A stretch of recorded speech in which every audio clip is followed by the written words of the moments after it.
माँ बीड़ा वादनी को प्रणाम करते हैं और आज के टॉपिक की शुरुआत करते हैं। साथियों, आज का जो टॉपिक है वो टॉपिक है कम बोलो ज्यादा सुनो।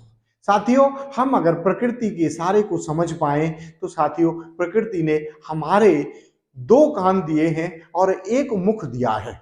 साथियों, सुनने के लिए हमारे पास ज्यादा होना चाहिए और बोलने के लिए उचित समय पर कब क्या बोलना है ये हमको बहुत सोच विचार करके ही बोलना चाहिए। इसीलिए इस प्रकृति ने हमें एक मुंह दिया और सुनने के लिए कान दो दिए।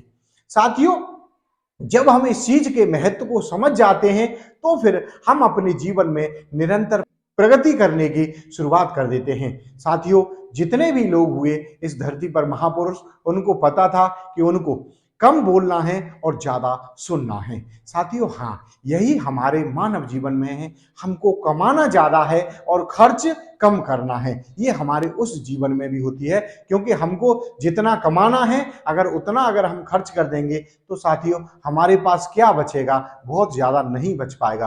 क्योंकि साथियों, महत्वपूर्ण ये होता है आप कितना खाते हैं यह महत्वपूर्ण नहीं है, आप कितना पचा पाते हैं यही महत्वपूर्ण है। इसीलिए साथियों, आप कितना बोलते हैं ये महत्वपूर्ण नहीं है, कितना इंपॉर्टेंट बोलते हैं, किन चीजों पे आप फोकस रह करके वो बातें प्रदर्शित करते हैं, यही चीजें महत्वपूर्ण होती हैं। तो साथियों, आज से आप अपना ध्यान रखें कि अगर आपका कोई लक्ष्य पूरा हो रहा है, अगर आप जिस दिशा में जा रहे हैं, आपका क्षेत्र कोई सा भी हो सकता है, आपका प्रोफेशन कोई सा भी हो सकता है, जिस भी प्रोफेशन में आप जाना चाह रहे हैं, जिस ओर भी आप जाना चाह रहे हैं, जिधर आपको उन्नति करनी है, जिधर आपको प्रगति करनी है, जहां आपको जाना है, अगर वही उद्देश्य आपका हल हो रहा है तो आप अपना मुंह खोलें और उस मुंह से आपको क्या कहना है यह बात साथियों विचारने योग्य है।